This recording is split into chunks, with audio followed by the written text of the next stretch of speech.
시청자 여러분 안녕하십니까? 브리핑 청양입니다. 이번 주 브리핑 청양은 천장호 출렁다리에서 전해드립니다. 먼저 주요 소식입니다. 청양군이 최근 급증하고 있는 모바일 트렌드에 맞춰 SNS를 이용한 관광 홍보에 나섭니다. 청양군이 관내 경로당 20곳에 안전식자재 꾸러미를 배송합니다. 청양에서 제철을 맞은 왕대추 수확이 한창입니다.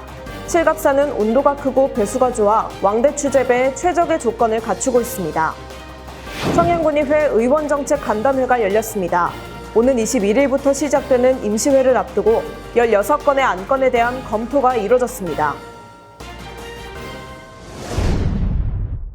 전국 지자체마다 SNS를 활용한 홍보 전쟁이 치열합니다. 청양군도 SNS를 통한 관광 홍보에 나서기로 했는데요. 최근 급증하고 있는 모바일 트렌드에 발맞춰 관광 전용 SNS 개설을 앞두고 있습니다. 깨끗한 물과 수려한 경관을 자랑하는 청양군 천장호.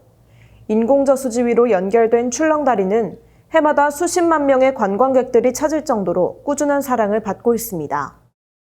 청양 관광하면 한국의 아름다운 길 100선에 선정된 장곡사 벚꽃길도 빼놓을 수 없습니다. 매년 봄 수십 년 된 왕벚나무 900여 그루가 피운 화사한 벚꽃들이 만들어낸 장관은 봄 기운을 만끽하기에 충분합니다.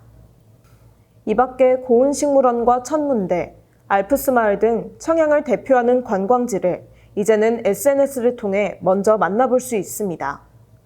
코로나19 영향으로 급증하는 모바일 트렌드에 발맞춰 청양군이 관광 전용 SNS 채널을 개설하기로 한 겁니다. 채널에는 정기적으로 관광 콘텐츠를 개설하고 시민 참여 이벤트도 진행해 해외에서 국내로 몰리고 있는 관광 수요를 잡겠다는 계획입니다. 목표는 기존 청양여행 관련 게시물 2,000개에서 10배 늘어난 2만 개. 코로나로 인해 사람들의 활동이 위축되고 있으며 관광 분야는 더욱더 타격을 입고 있는 상황입니다. 이런 상황을 오히려 기회로 활용하여 사회 전반적인 온라인 수요가 급증하는 점을 생각해 그동안 비중이 적었던 온라인 홍보에 집중해 청양 관광을 효과적으로 알릴 예정입니다. SNS를 이용한 청양군 관광 홍보 전략이 코로나19 위기 속 기회가 될 수 있을지 관심이 모아집니다. 청양군이 관내 경로당 20곳에 안전식자재 꾸러미를 배송합니다. 읍면별로 2곳씩 배송되는 꾸러미는 경로당 회원수에 따라 3종류로 제공되며 청양에서 생산된 채소와 두부, 김치 등 가공식품으로 구성됐습니다. 오는 12월 말까지 일주일에 한 번, 모두 12번 공급되며 배송 식재료로 만든 반찬은 공동 식사에 사용되거나 각 노인 가구에 전달될 예정입니다. 청양군은 이번 사업으로 경로당의 부식비 부담을 덜고 지역 농산물 소비 확대에 효과가 있을 것으로 기대하고 있습니다. 청양에서는 제철을 맞은 왕대추 수확이 한창입니다. 일반 대추와 달리 생과일로 사용되는 왕대추는 한 알 무게가 25g 이상으로 일반 대추보다 5배가량 더 큽니다. 또 평균 당도가 수박보다 2배 더 단 25브릭스 이상인 왕대추만 시장에 출하됩니다. 왕대추 수확은 오는 11월 초까지 계속되며 올해 120여 농가에서 100톤가량의 왕대추가 생산될 것으로 예상됩니다. 청양군의회 의원정책 간담회가 특별위원회 회의실에서 열렸습니다.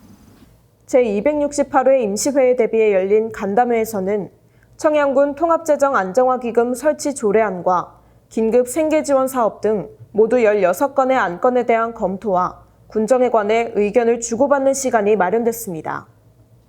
또 임시회에 진행되는 군정지류와 관련해 질문 방식 등 효율적인 의사운영에 대한 협의도 함께 이뤄졌습니다. 요즘 같은 시기는 아이들과 함께 깨끗한 공기를 마시며 마음껏 뛰어놀 수 있는 곳이 어딘가 고민하게 되는데요. 뻔하고 단순한 여행이 진보해졌다면 색다른 체험 여행으로 멋진 추억을 만들어보는 건 어떨까요? 이상으로 브리핑 청양 마칩니다. 시청해주신 여러분 고맙습니다.